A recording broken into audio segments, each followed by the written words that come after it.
With 2018 coming to a close, it is time to look ahead to 2019. What is going on, guys? Welcome back to my channel, and this is my most anticipated movies of 2019. I have made a list of 10 films with a couple of honorable mentions that I am most looking forward to, and this was a very hard list to make. There's so many movies coming out next year that I'm really excited for, and I cannot wait to see them in the theater and actually be sitting in the theater watching these movies. But I had to be realistic. I couldn't put all of them there. So if your movie did not make the cut, just know these are my feelings, these are my honest opinions, and this is what I'm most looking forward to. Not what you're most looking forward to, but what I'm looking most forward to. And I'm sorry if your movie did not make the cut.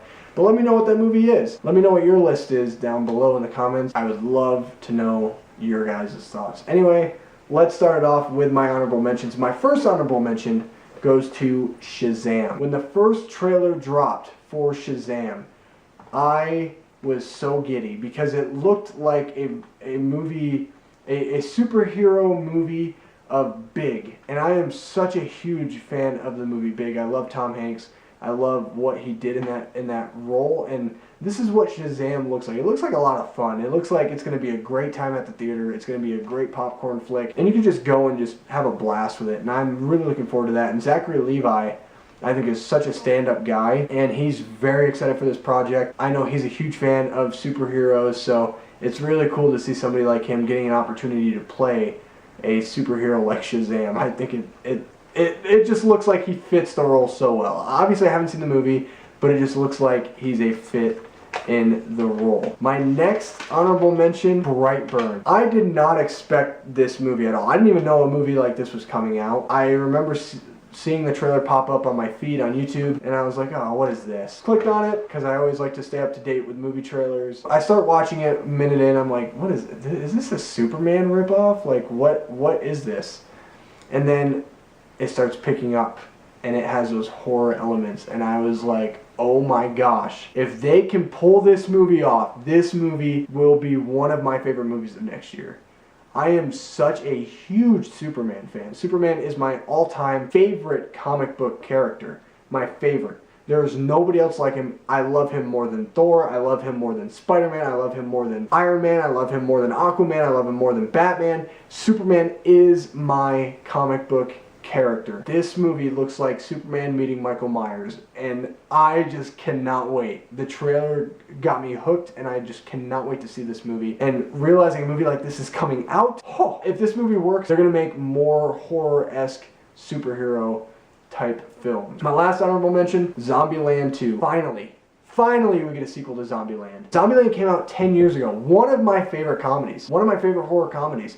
I remember watching Zombieland so much when I was younger, and it's been years since I've seen it just because all the new movies that have been coming out. I don't right now have Zombieland on Blu-ray, planning on buying it though, for sure, and I'm just so excited to see these characters again, especially Woody Harrelson's character. I just loved what Woody Harrelson brought in the first Zombieland, and I love that he was in love with Twinkies. I loved the fact that they had a lot of fun with it, and it didn't take itself so seriously. I just really like that a lot. It's going to be so cool to kind of get back into that world that was established with Zombieland and see the mischief that is going on within the world. And it's going to be really fun, and it's going to be really cool and unique. So it's exciting that the movie's coming out a decade later. All of us that kind of grew up with that, you know, in our teens, because I remember watching it when I was like 11 years old, 12 years old. Being able to watch that again, like, as a sequel 10 years later while I'm 22, it's just such a great idea, and I'm really looking forward to it. Now it's time for my top 10. My number 10 goes to It Chapter 2. I am a huge fan of It from 2017. I think Andy Muschietti did an amazing job bringing the book to the big screen. We finally got one that's not cheesy. This is actually going to bring back that fear of Pennywise, and I like the cast a lot. I love that you have James McAvoy, Jessica Chastain, Bill Hader. It looks like an amazing cast. And not only that, but what they did with the first It, I remember seeing it in the theater with a couple of my friends, and I was scared. Genuinely scared. It was gripping. It was intense. Yeah, there were some jump scares, which I don't like. What they were able to do with the character of Pennywise was so creepy, so maniacal, that it's really gotten me more invested in the character, and I'm just really looking forward to what Pennywise is going to do next. But number 9, Spider-Man Far From Home. I wish this movie was higher on the list, but there's just so many good movies coming out next year that it falls at number 9. But that doesn't mean I'm not excited for it. I am really excited for Spider-Man Far From Home. I'm a huge fan of Spider-Man Homecoming. It's not my favorite MCU film. It might be my top 5. It might be in the discussion for top 5. Someday I will do a ranking of the MCU movies.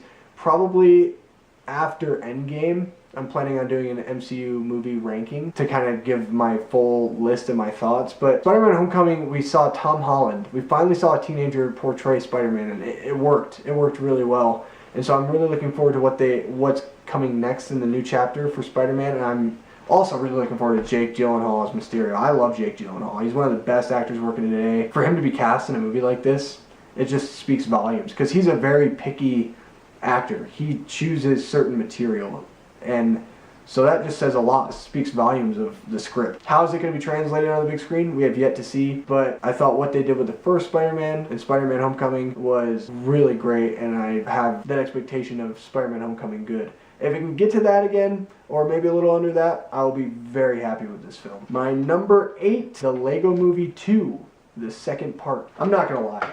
Guys, when the first Lego Movie came out, I was like, that is stupid. What a stupid idea. This looks retarded. Nobody's gonna watch this. Who wants to watch a Lego movie? It's for kids, blah blah blah. Boy, was I wrong. Oh my gosh, was this movie way better than I ever thought it was going to be. I still go back and watch it. Bringing you into this world of Lego, the Lego-verse, I guess you could say, it makes these characters actually compelling. Like, I never thought I'd feel anything for Legos. And I'm not going to lie too, I also am more invested in Legos. My wife and I, we worked at Legoland. So I have a very deep-rooted love for Legos and the brand that is Lego. And so I'm really also looking forward to taking my wife out to see this movie on a date and just having a blast with her, because she really enjoys these movies and I really loved Lego Batman. So I'm really looking forward to what they can do with the Lego Movie 2. And of course, who doesn't want to see Unikitty again? Come on now. Unikitty is adorable. She's so cute. I know you like Unikitty. I know it. Don't you lie to me. Number 7, The Joker. The Joker. I was not on board. Again, when they announced this movie, I was not on board. I thought it was a stupid idea. They're just trying to milk the character of the Joker. But after seeing set photos, I thought to myself, wow, this looks pretty good. I know they're just photos, but wow, this looks impressive. And then they cast Joaquin Phoenix, one of the best actors working today. Todd Phillips comes on to direct, and I'm totally on board. I'm really on board for this movie. It has that 80s crime drama look to it, which I'm on board. Take my money now. I'm really excited to see this movie. Number 6, Godzilla King of Monsters. Come on. Come on. You know this was not going to be on my list, right? You know that this was going to be on my list. I have been waiting for this movie for like 3 years. I really enjoyed the first Godzilla. I don't like the fact that Godzilla was in the background. He was in this movie for 15 minutes, maybe. But this movie looks like it. This movie from the trailers has looked like it learned its lesson. That he's going to be in the forefront. And come on. King freaking Ghidorah. That's all I have to say. I want to see just an epic battle between King Ghidorah and Godzilla. If that was the entire movie, sign me up. Sign me up. I don't need human characters. I understand we need human characters to drive the plot, and also because we need to have an emotional tie-in to root for Godzilla. But oh my gosh, I am the biggest nerd ever right now, because I am just salivating at the very thought of Godzilla and King Ghidorah. It's going to be amazing. I will be in the theater the day it comes out, ready. Number 5, Toy Story 4. No surprise. Toy Story 3 is my second favorite Pixar film of all time. I love that movie. I love it more than Toy Story and Toy Story 2. They're all great films. The Toy Story trilogy is one of the best trilogies in film. I'm just really looking forward to seeing these characters return, and especially after the emotional heartbreak it was to see Andy give his toys away to Daisy as he was heading off to college. Man, that touched me. And also the moment where the toys are going to fall in the furnace and they hold hands, realizing that even though it's the end for them, at least they're going together. Guys, I got goosebumps. Makes me sad just thinking about it. And hearing that Tom Hanks had such a hard time doing the voice recording for one scene in particular, telling the crew, he told the crew to leave, and that it was so hard that he had to do it by himself. Wow. The tears will shed. Many tears will be shed by me, guys. I'm gonna admit it right now. I'm going to probably bawl my eyes out, and that's okay, because I know you will probably bawl your eyes out too. Dang it. Dang it. Number 4. The Lion King. I'm looking forward to the very realistic, but still animated Lion King. It's not a live action movie, guys. It is made completely from a computer. It is completely CGI. It looks really realistic, but it's not at all a live action movie. There's nothing live action about it. I love the classic Lion King. However, it's my number 4 because number 3 I like the movie more. Because number 3 is my all-time animated movie. My favorite all-time animated movie is number 3, and that's why Lion King is not farther on this list, but I cannot hide my excitement. Number 3, here we go, Aladdin. Aladdin live action. Aladdin is my all-time favorite animated film. I grew up watching Aladdin. I grew up loving Aladdin. I grew up loving Genie. I grew up loving everything about the story. Pretty much a con man, a thug from the street turning into a hero. I just thought that was so cool. And so I am very excited for the live action take on Aladdin. I'm not gonna lie, I'll probably see it in theaters a couple times because this movie just means so much to me growing up as a kid, and it's gonna be a lot of fun seeing it in the theaters on live action. It's gonna be my Lion King. It's gonna be my Beauty and the Beast. That's what this movie's gonna be to me. Top 2, you guys know the 2 films already. It's gonna be Star Wars Episode 9 and Avengers Endgame. Which one is my number 1 most anticipated film of the year? Well, I'll tell you what my number 2 is. Yeah, Avengers Endgame. I'm a Star Wars fan through and through, guys. I am a huge Star Wars nerd, and if I had to choose between Star Wars Episode 9 or Avengers Endgame, I'm going to Episode 9. If I could only watch one, I'd watch Episode 9. But, oh my gosh, am I excited for Avengers Endgame. Who's not? This has got to be on everybody's top 10.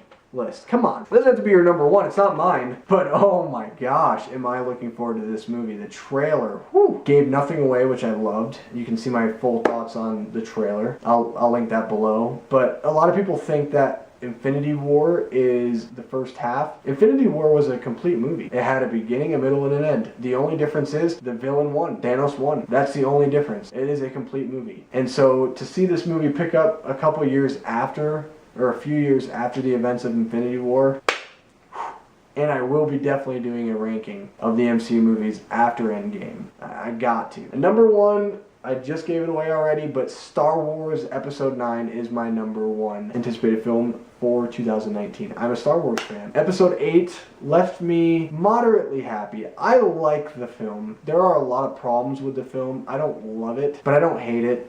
I'm not one of those types of people that's going to bury my head in the sand and pretend like the flaws of the movie aren't there, because there's a lot of flaws.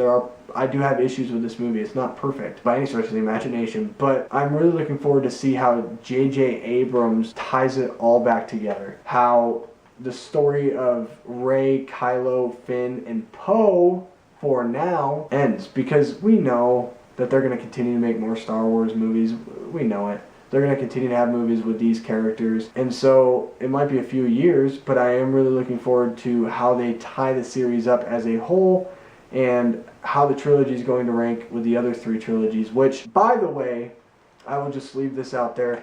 Next year, in 2019, I will be doing a review once a month. Every single month, I will be doing a review of the entire Star Wars live-action, theatrically released Star Wars films. From Episode 1, The Phantom Menace, which I will do in January, to Episode 8, The Last Jedi, in October, and then November, I will be doing a pre-ranking video for the Star Wars franchise, and then after Episode 9 in December, I will do another ranking video to complete the overall Star Wars video coverage. And then when new Star Wars stuff comes out, obviously Mandalorian and all that stuff, I of course will make videos on that. But yeah, so stay tuned for those videos next year, and I can't wait to just geek out over Star Wars with you guys and talk about things I love and things I don't like the prequels. But anyway, guys, that is my list. Whew! Man, great list. There's movies on here that I didn't even mention, like Child's Play, Pet Sematary, The Curse of La Llorona, Captain Marvel, but I can't put them all on here because the video would be super long. But anyway, guys, make sure you like this video, subscribe below if you're new. I have a lot of content just like this, and as always, I will see you guys in my next video. Goodbye.